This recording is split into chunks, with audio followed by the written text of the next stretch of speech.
ଆଜି ଆମେ ଶୁଣିବା ଦୟାନିଧି ମିଶ୍ରଙ୍କ ରଚିତ କ୍ଷୁଦ୍ର ଗଳ୍ପ ଆକର୍ଷଣ। ଆଜି ପିଲାକାଳ କଥା ମନେ ପଡ଼ିଲେ କେତେବେଳେ ସୁଖ ହୁଏ, କେତେବେଳେ ବା ଦୁଃଖ ହୁଏ। ଯେତେବେଳେ କାମଦାମ କିଛି ନଥାଏ, ମଣିଷ ନିଶ୍ଚିନ୍ତ ହୋଇ ଘଡ଼ିଏ ବସିବାକୁ ଅବସର ପାଏ। ପିଲାଦିନର କେତେ ପୁରୁଣା କଥା ଆସି ମନେ ପଡ଼େ। ସେ ସବୁ ଭୁଲିବାକୁ ଯେତେ ଚେଷ୍ଟା କଲେ ସୁଦ୍ଧା ଭୁଲି ହୁଏ ନାହିଁ। ସ୍ମୃତି ତ କଦାପି ନୁହେଁ ଫିଙ୍ଗିବାର, ଫିଙ୍ଗି ପାରିଲେ ସେ ଲଭନ୍ତା ନିସ୍ତାର। କମଳା ଘର ଆମ ଘର ବେଶୀ ଦୂର ନୁହେଁ। ଆମ ଘରେ ଥାଇ ତାକୁ ଡାକିଲେ ସେ ଶୁଣିପାରିବ। କମଳା ସବୁବେଳେ ଆମ ଘରେ ଥାଏ। ମା ତାକୁ କେତେ ଗେଲ କରନ୍ତି, କେତେ ଚିଜ ଖାଇବାକୁ ଦିଅନ୍ତି। ମୁଁ ମଧ୍ୟ ତାଙ୍କ ଘରକୁ ଯାଏ।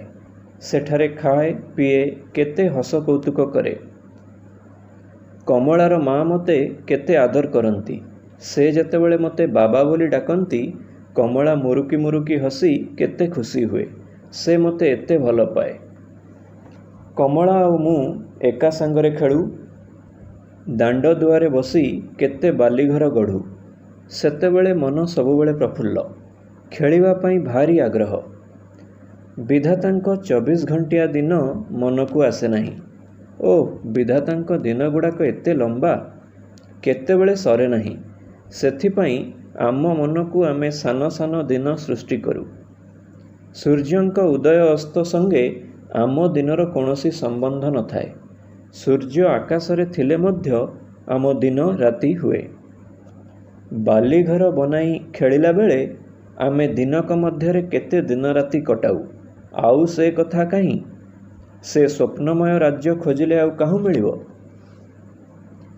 ବଡ଼ି ଭୋରରୁ ଉଠି ଦିହେଁଯାକ ଆମେ ବଗିଚାରୁ ଫୁଲ ତୋଳିବାକୁ ଯାଉ। ଆମ ବଗିଚାର ଗୋଟାଏ ଚମ୍ପା ଗଛ ଅଛି। ବାପା ଗଛଟିକୁ କଟକରୁ କିଣି ଆଣି ବଗିଚାରେ ଲଗାଇଥିଲେ। ସେଥିରେ କେତେ ଫୁଲ ଫୁଟେ। ସେ ଫୁଲ ଦେଖିଲେ ତୋଳିବା ପାଇଁ ଇଚ୍ଛା ହୁଏ ନାହିଁ। ଫୁଲଗୁଡ଼ିକ ସବୁ ସତେଜ, ଯେପରି ସୂର୍ଯ୍ୟ, ପବନ ଓ ପାଣି ତିନିହେଁ ମିଶି ସେ ସବୁକୁ ସତେଜ କରୁଛନ୍ତି। ଏପରି ଫୁଲ ତୋଳିବାକୁ କାହା ମନ ବଳିବ? ଫୁଲକୁ ଛିଣ୍ଡାଇ ପକାଇଲେ ଫୁଲ ମନରେ କଷ୍ଟ ହେବ ଯେ, ତା ଦେହରୁ କେତେ ରକ୍ତ ବାହାରିବ। ଫୁଲଟି କାନ୍ଦି ପକାଇବ। ନା ନା, ଦିଅଁ ଘେନିବେ ପରା। ଦିଅଁଙ୍କ ପାଇଁ ସେ କାମ କରିବାକୁ ହେବ। କମଳା ଓ ମୁଁ ଚମ୍ପା ଗଛ ଉପରକୁ ଉଠି ଗୀତ ଗାଇ ଗାଇ ଫୁଲ ତୋଳୁ। ଫୁଲ ନେଇ ଘରେ ମାଳ ଗୁନ୍ଥୁ। କମଳା ମୋ ଠାରୁ ଭଲ ମାଳ ଗୁନ୍ଥି ଜାଣେ। ତା ଫୁଲମାଳଟିକି ମୋତେ ଦିଏ। ମୋ ଫୁଲମାଳଟିକୁ ମୁଁ ତାକୁ ଦିଏ। ଫୁଲମାଳ ଧରି ଦୁହେଁଯାକ ଆମେ ଗାଁ ଜଗନ୍ନାଥ ମହାପ୍ରଭୁଙ୍କ ମନ୍ଦିରକୁ ଯାଉ। ଠାକୁରଙ୍କୁ ମାଳ ପିନ୍ଧାଇ ହସି ହସି ଘରକୁ ବାହୁଡ଼ି ଆସୁ। ଦିନେ ଆମ ଚମ୍ପା ଗଛରୁ ଫୁଲ ତୋଳି ଆସୁଥିଲୁ। ପଞ୍ଝାଏ ଟୋକା ଆସି କହିଲେ, କାଲି ଦେଖିବ, ସବୁ ଆମେ ନେଇଯାଇଥିବୁ। ତୁମେ ଆସିଲା ବେଳକୁ ଗଛରେ ଗୋଟାଏ ହେଲେ ଫୁଲ ନଥିବ। ସେମାନଙ୍କ କଥା ଶୁଣି ମୋ ମନରେ ଭାରି କଷ୍ଟ ହେଲା। କମଳା ମୁହଁକୁ ଶୁଖାଇ ଦେଇ ମୋ ମୁହଁକୁ ଅନେଇଲା। କମଳାର କଷ୍ଟ ଦେଖି ମୋ ମନରେ ଟିକେ ରାଗ ହେଲା। ଆଚ୍ଛା, ଦେଖିବା ସେମାନେ କେମିତି ଆସି ଫୁଲ ନେଇଯିବେ। ଦୁହେଁ ପ୍ରତିଜ୍ଞା କଲୁ ଯେ ଆର ଦିନ ରାତି 4ଟା ବେଳେ ଆସି ଫୁଲତକ ନେଇଯିବା। ସେଦିନ ରାତିରେ ମୋ ଆଖିରେ ଆଉ ନିଦ ନାହିଁ। କେତେବେଳେ 4ଟା ବାଜିବ? ପିଲାଏ ଆସି ବଗିଚାରୁ ଫୁଲ ନେଇଯିବେ ପରା। ତାହେଲେ ଆମେ କ'ଣ ତୋଳିବୁ? ଦିଅଁ କ'ଣ ଆମ ହାତର ଫୁଲ ପିନ୍ଧିବେ ନାହିଁ? ଆମେ କି ଦୋଷ କଲୁ? 12 ବର୍ଷର ତପସ୍ୟା କ'ଣ ଶୁଖୁଆ ପୋଡ଼ାରେ ଚାଲିଯିବ? ଏହିପରି ଭାବି ଭାବି ମନ ଭାରି ଆକୁଳ ହୋଇଗଲା। ଆଖିରେ ଆଉ ଜମା କଷା ପଡ଼ିଲା ନାହିଁ। ଖଟ ଉପରେ ଏକଡ଼ ସେକଡ଼ ହୋଇ ଛଟପଟ ହେଉଥାଏ। ଯେମିତି 4ଟା ବାଜିଲା, ମୋ ଶୋଇବା ଘର କବାଟଟି ଖଡ଼ କରି ଶବ୍ଦ ହେଲା। ଦ୍ୱାର ଖୋଲି ଦେଖେ ଯେ କମଳା।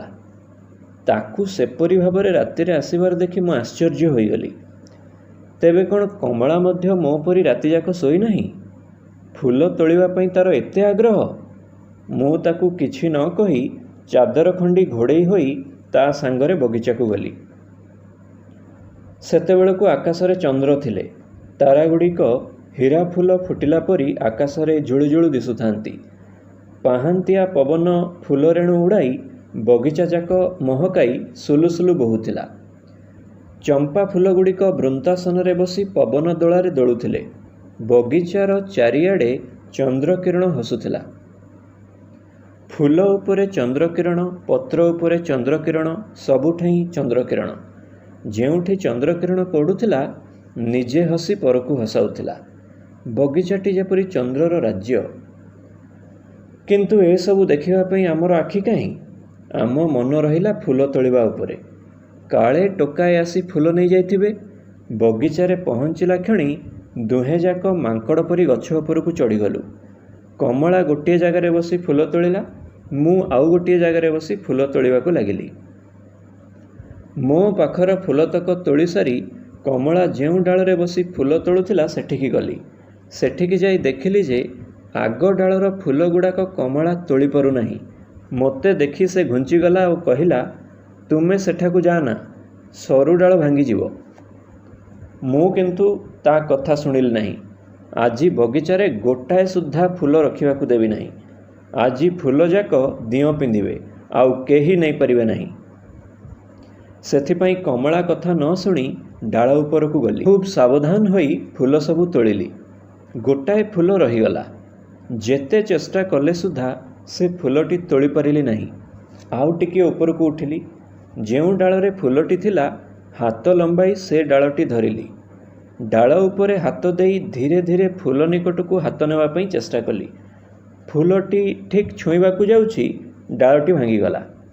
ଡାଳ ଭାଙ୍ଗିବା ସଙ୍ଗେ ସଙ୍ଗେ ମୁଁ ଯେଉଁ ଡାଳଟି ହାତରେ ଧରିଥିଲି ସେ ଡାଳ ମଧ୍ୟ ଭାଙ୍ଗିଗଲା। ଆଉ ଆଶ୍ରୟ ନାହିଁ। ଭୂମି ଉପରେ ଦୁମ୍ କରି କଚାଡ଼ି ହୋଇ ପଡ଼ିଲି। ଦେହ ମୁଣ୍ଡ ସବୁ ଖଣ୍ଡିଆ ହୋଇଗଲା। ପ୍ରାୟ 2 ମିନିଟ୍ ପରେ ଅଚେତ ହୋଇଗଲି। ତାପରେ ଆଉ କ'ଣ ହେଲା ଜାଣେ ନାହିଁ। ଯେତେବେଳେ ମୋର ଚେତନା ଆସିଲା ଦେଖିଲି ଯେ ମୁଁ ଗୋଟିଏ କୋଠରୀରେ ଖଟ ଉପରେ ଶୋଇଛି ଓ ମୋ ପାଖରେ ଜଣେ ସାହେବ ଚୌକି ଉପରେ ବସିଛନ୍ତି। ବାପା ମଧ୍ୟ ଆଉ ଗୋଟିଏ ଚୌକିରେ ସାହେବ ପାଖରେ ବସିଛନ୍ତି। ମୁଁ ଯେମିତି ଆଖି ମେଲି ଚାହିଁଲି, ସାହେବ ଇଂରାଜୀରେ କଟର ମଟର କରି ବାପାଙ୍କୁ କ'ଣ କହିଲେ। ବାପା ମଧ୍ୟ ସାହେବଙ୍କୁ ଇଂରାଜୀରେ ଜବାବ ଦେଲେ। ପରେ ସାହେବ ବାପାଙ୍କୁ ଆଉ କ'ଣ କହି ଧୀରେ ଧୀରେ ଚାଲିଗଲେ। ସାହେବ ଚାଲିଗଲା ପରେ ମା ଓ ବୋହୂ ଦୁହେଁଯାକ କୋଠରୀ ଭିତରକୁ ଆସିଲେ। ମା ମୁଣ୍ଡ ପାଖରେ ବସି ମୁଣ୍ଡ ଆଉଁସିବାକୁ ଲାଗିଲେ, ବୋହୂ ପିଠି ପାଖରେ ବସି ପିଠି ଆଉଁସିଲେ। ଆଜି ମା ବୋହୂ ଦୁହିଁଙ୍କ ଆଖିରେ ଲୁହ। ବାପା ମଧ୍ୟ କାନ୍ଦୁଛନ୍ତି। ମୁଁ ଏଥିର କାରଣ କିଛି ବୁଝିପାରିଲି ନାହିଁ। ମୁଁ କେଉଁଠି ଅଛି, ସେଠାକୁ କିପରି ଆସିଲି, ଏସବୁ ଜାଣିବା ପାଇଁ ମୋର ଭାରି ଆଗ୍ରହ ହେଲା। କିନ୍ତୁ ଯେତେ ଚେଷ୍ଟା କଲେ ସୁଦ୍ଧା ଜାଣିପାରିଲି ନାହିଁ। ମାଙ୍କୁ କ'ଣ କରିବାକୁ ଆଦେଶ ଦେଇ ବାପା କୋଠରୀରୁ ଚାଲିଗଲେ। ବୋହୂ ଏକା ମୋ ପାଖରେ ରହିଲେ। ତାଙ୍କ ଆଖିରୁ ଝରଝର ଲୁହ ଗଡ଼ୁଛି। ସବୁବେଳେ ମୋ ଦେହକୁ ଆଉଁସୁଛନ୍ତି। ବାପା ମା ଚାଲିଯିବାରୁ ମୁଁ ବୋହୂଙ୍କୁ ପଚାରିଲି, ବୋହୂ, ଏଠିକି କାହିଁକି ଆସିଛେ? ଏଠିକି ଆମକୁ କିଏ ଆଣିଲା? ମୋ କଥା ଶୁଣି ବୋହୂ ଆହୁରି କାନ୍ଦିଲେ। ପଣତରେ ଲୁହ ପୋଛି କହିଲେ, ଡାକ୍ତର ମନା କରିଛନ୍ତି। ସତକୁ ସତ ବୋହୂଙ୍କ ମୁହଁରୁ କଥା ନ ସରୁଣୁ ମୋ ଦେହଯାକ ଭାରି ପୋଡ଼ିବାକୁ ଲାଗିଲା। ଘା'ରୁ ରକ୍ତ ବାହାରିବାକୁ ଲାଗିଲା। ମୁଁ ପୁଣି ଅଚେତ ହୋଇ ପଡ଼ିଲି। ଏପରି କେତେବେଳେ ଯାଏ ମୁଁ ଅଚେତ ହୋଇ ପଡ଼ିଲି ଭଗବାନ ଜାଣନ୍ତି। କିନ୍ତୁ କେଜାଣି କାହିଁକି ମୋତେ ସେ ଅବସ୍ଥାଟି ଭଲ ଲାଗିଲା। ଈଶ୍ୱରଙ୍କ ରାଜ୍ୟରେ ପ୍ରତ୍ୟେକ ପଦାର୍ଥର ଉପକାରିତା ଅଛି। ମୂର୍ଚ୍ଛା ମରଣ ସଙ୍ଗେ ସମାନ ହେଲେ ସୁଦ୍ଧା କ୍ଷଣକ ପାଇଁ ମନୁଷ୍ୟକୁ ସଂସାରର ଦୁଃଖ ସୁଖର ଅନେକ ଦୂରକୁ ନେଇଯାଏ। ଯେଉଁ ବିଷ ମନୁଷ୍ୟର ପ୍ରାଣ ନିଏ, ସେହି ବିଷ ପୁଣି ଔଷଧ ରୂପେ ମନୁଷ୍ୟକୁ ରକ୍ଷା କରେ। ଭଗବାନଙ୍କ ଲୀଳା କିଏ ବୁଝିପାରିବ? ମୁଁ ଯେତେବେଳେ ଯାଏ ମୂର୍ଚ୍ଛିତ ଅବସ୍ଥାରେ ଥିଲି ମୋର ଦୁଃଖ ସୁଖ ଜ୍ଞାନ ନଥିଲା। ସେତେବେଳେ ମୁଁ କେଉଁ ରାଜ୍ୟରେ ବୁଲୁଥିଲି ଭଗବାନ ଜାଣନ୍ତି। କିନ୍ତୁ ବେଶୀ ବେଳ ଯାଏ ଏ ସୁଖ ଭୋଗ କରିପାରିଲି ନାହିଁ। ପୁଣି ଶୀଘ୍ର ମୋର ଚେତନା ହେଲା। ଆଖି ଖୋଲି ଦେଖିଲି ଯେ ମା ଘା ସବୁ ଧୋଇକରି ସେଥିରେ ମଲମ ଲଗାଉଛନ୍ତି। ବୋହୂ ପଙ୍ଖା ଧରି ବିଞ୍ଚୁଛନ୍ତି। ଏପରି ମୂର୍ଚ୍ଛା ଓ ଚେତନାର କେତେ ଅଭିନୟ ହେଲା ଲେଖିବାକୁ ଶକ୍ତି ନାହିଁ। ସେ କଥା ଆଜି ମନେ ପଡ଼ିଲେ ଲେଖନୀ ଥରି ଯାଉଛି, ହୃଦୟ ଅବସନ୍ନ ହୋଇଯାଉଛି, ଆଖିରୁ ଅବିଶ୍ରାନ୍ତ ଲୁହ ଗଡ଼ୁଛି। ଓଃ, ଦୁଃଖର ସମୟ ଏତେ କଠିନ, एते निष्ठुर? भगवान ए दुख मध्यरे कि सुख निहित रखिछन्ति किए कहिपारे? मनुष्यर अवस्था चिरदिन समान न थाए। दुख परे सुख, सुख परे दुख लागिछि। चक्रवत् परिवर्तन्ते दुखानि च सुखानि च। मोर दुख मध्य बेसी दिन रही नथिला। भगवान को कृपारु शीघ्र आरोग्य लाभ कली। से आज अनेक दिनर कथा। एथि मध्यरे अनेक परिवर्तन होइगलाणी। बापा मते आउ गाँ को छाड़ू नाहांती। तांको पाखे रही कटक रे पाठ पढ़ुछि। माँ हरिका मो देह भल हेलारु गाँ को चलीगले। बापा कटक रे ओकिलाती करती। गाँ रे जमीदारी बुझिया पई केही नथिबारु माँ कटक को आसी पारंती नाही। भाई ए वर्ष बीए पास करी कलिकता रे एमए पढ़ुछंती। मु मैट्रिकुलेशन पास करी कटक कॉलेज रे पढ़ुछि। मु चंपा गछरु की लग्न रे पढ़िली के जानी। पिला काल कथा आउ जम्मा मने नाही। गाँ को जीवा पई आउ जम्मा इच्छा हो नहीं। बापा मध्य मते आउ गाँ को छाड़ी देउ नाहंती। माँ जेते लेखिले सुद्धा बापा मानु नाहंती। तांको इच्छा पढ़ा शेष हेबा जाए मु कटक रे रहिबी। मोर मध्य सही इच्छा। बापा कटक रे काहारी संगे मते मिसिबाकू दियंती नाही। से कहंती कटक सहर कलिर राजधानी। एपरि स्थान रे पिलामानंकु आकट करी रखिबा उचित। माँ मध्य दिने कहूतिले कटक सहर देखिकरी चलिबो। सेठै माटी पथर मध्य कथा कहंती। तेबे कटक रे समस्ते जे खराब ए कथा किए कहिबो? से जहा हेउ बापांको कथा मानिबा ही मोर कार्य। दिने मु घरे बसी पढ़ुछि। डाकवाला आसी मो हातरे खंडिए चिट्ठी देईगला। चिट्ठी खोली पढ़िली किंतु तहिर अर्थ बुझी पारिली नाही। हस्ताक्षर जेपरि मु केबे देखिछि। कि सुंदर मुक्ता परी अक्षर। अतीतर गर्भ तन्न तन्न करी खोजिली किंतु कौनसी ठारे किछि पाइली नाही। चिट्ठी किए लिखिछि? मो ठाकु काहींकि लिखिछि? मो संगे तार की संपर्क? ए सबु जानिबा पई अनेक चेष्टा कली किंतु किछि ठीक करि पारिली नाही। पुणी चिट्ठी खोली पढ़िली। विनोद बाबू, मोर परिचयर भूमिका अनावश्यक। वर्तमान मोर अंतिम काल उपस्थित। तुमको देखिबा पई मो मन अतिशय व्याकुल। जदि पूर्व परिचयर आदर थाए शीघ्र आसी मोर उत्कंठा दूर करिबो। इति तुमर क। चिट्ठी पढ़ी मो मन व्याकुल हेबाकू लागिला। मु जेपरि अंधकार मध्यरे आलोक देखिबाकू पाइली। किए जेपरि मो निकटको आसी काने कहिला, जाओ बिचारी तुम पई केते कष्ट पाउछि। किंतु बिचारी किए? से मो पई काहींकि कष्ट पाउछि?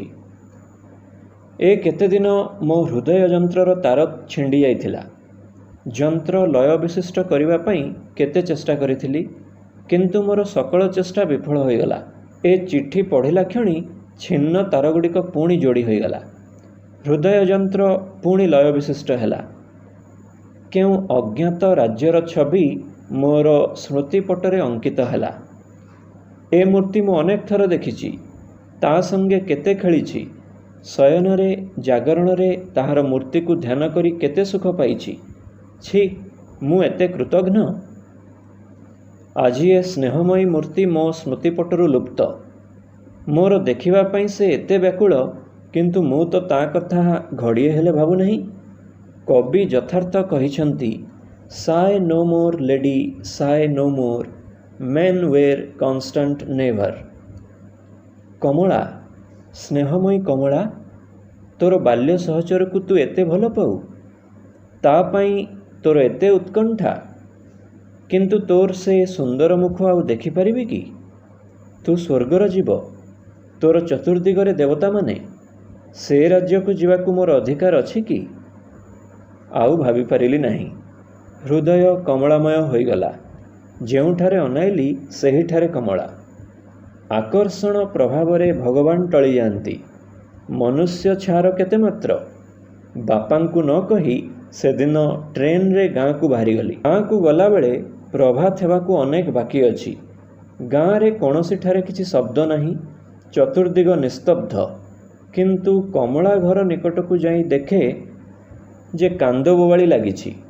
ସେ କ୍ରନ୍ଦନ ଶୁଣି ମୋର ହୃଦୟ ଚମକି ଉଠିଲା।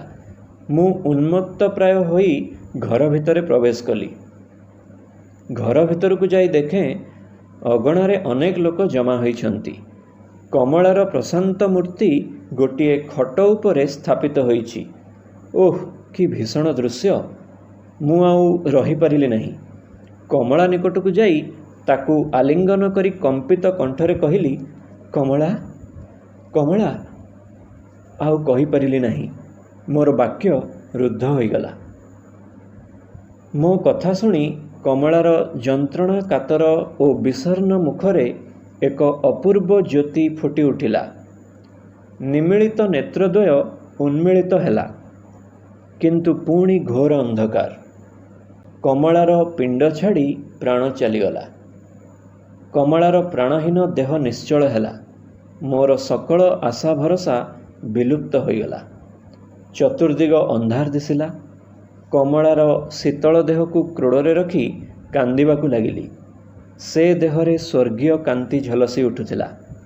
ଲାବଣ୍ୟମୟ ଓ ମହିମାମଣ୍ଡିତ ମୁଖମଣ୍ଡଳ ଅବିକୃତ ଜ୍ୟୋତିର୍ମୟ।